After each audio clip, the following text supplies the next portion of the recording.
Hi, I'm Chantal Van Santen, and I am on FR Conventions.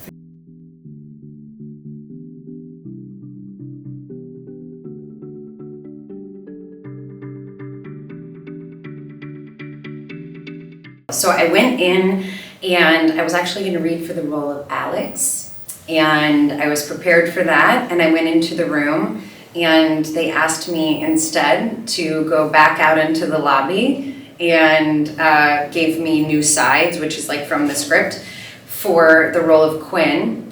And I said, who's Quinn? And they said, well, Haley's sister, it's another character. So, and it was funny because Jana was supposed to go in and read for Quinn, and they made her read for Alex. So it was just fate that all three of us were supposed to be on it together when we started in season 7.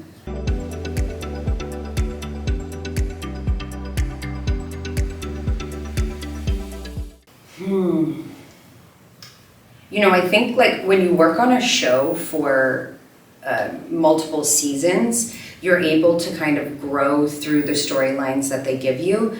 You know, we met Quinn in the midst of a divorce and in one of the lowest points in her life thus far, which was difficult, I think, you know, for me, because I was worried that there would be judgment. But then so many people relate to watching characters struggle and go through trauma or grief or challenges.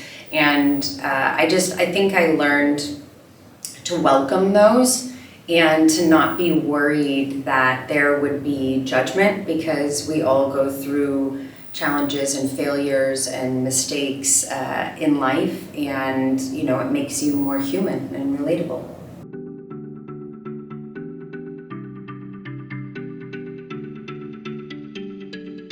I mean, for Joy and I, the bond of sisterhood came very naturally. We loved working together. We would find, you know, the comedy. I really admired her, and she really like shepherded me into the show and welcomed me, and it felt like, okay, this is a sisterhood that we already had, and that only grew throughout the seasons. And I was there for the birth of her daughter, Maria, and just got to be like a part of her life as well outside of the show, and so it just added to our sisterhood on screen.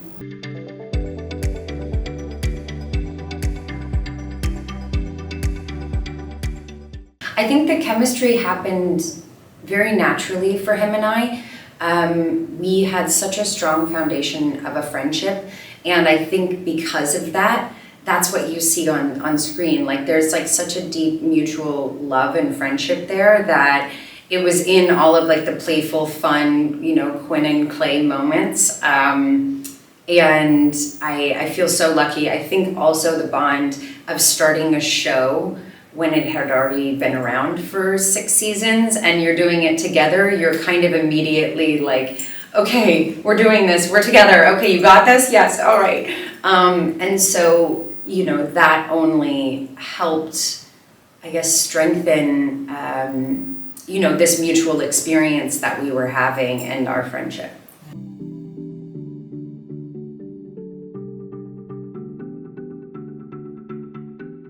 I think she brought, you know, she was like everyone's cheerleader, you know, like her sisters and Clay's, and just was in it to support whatever people were going through. You know, I think of her as an independent spirit, but she ended up being kind of a support system for so many people that she loved as well.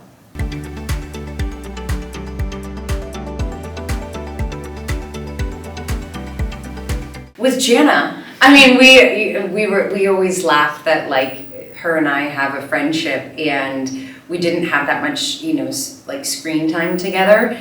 And our storylines didn't intersect, but I wish that we had been able, because I think they both have a playful side, and I think that Alex was sometimes misunderstood, you know, but I think that would have been really fun.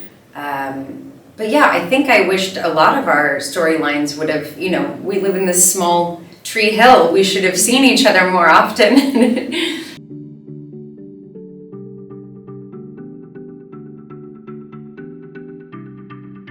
You know, Rob and I talked about this today, like where would we obviously be Quinn and Clay and what would we have liked to see? And I think we saw so much of their relationship and them as individuals, but like to see them being a family and to see them being a mother and father in a very, you know, unexpected, especially for Quinn, a very unexpected way, and the new role of being a mom to Logan, I think would be really wonderful to see. I mean, if it's 20 years, I think, you know, Logan is now moved out and has a job, and, you know, now we're empty nesters. And I would think that in my mind, they're probably traveling a lot, so.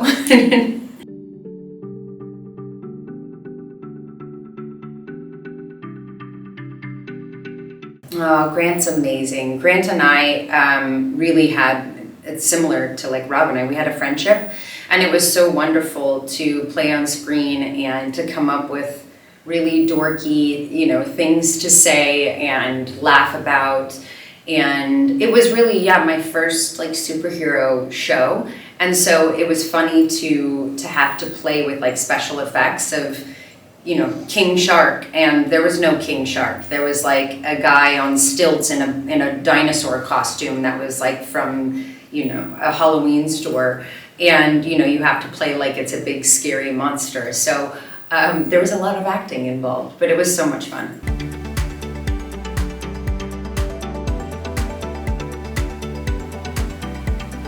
Yeah, I have a lot of family and friends who are in the military, so I was aware of what Julie was the character I played, what Bob Lee, her husband's role was, and how difficult, and really how it's a family job. Like every part of that family is part of a unit that allows to support him to do his best work.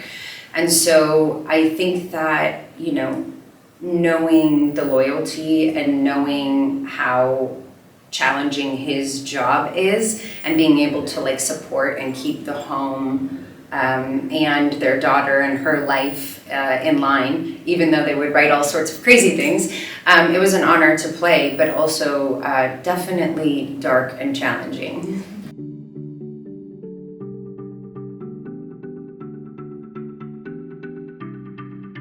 Oh, so many exciting things. I think starting off doing a period like piece, and then being able to jump through time with a character and really see, like you guys will ask, okay, where's your character 10 years, 20 years from now? But to actually be able to play that like throughout time and to like develop and evolve with a character and age with them was so wonderful. The cast was wildly talented. And so every day it was almost like doing theater. You know, you were just going to step out and be brave and see what, you know, everybody was going to play around with. But the writing was incredible, the characters, the storylines, space. It has like a little bit of something for everybody.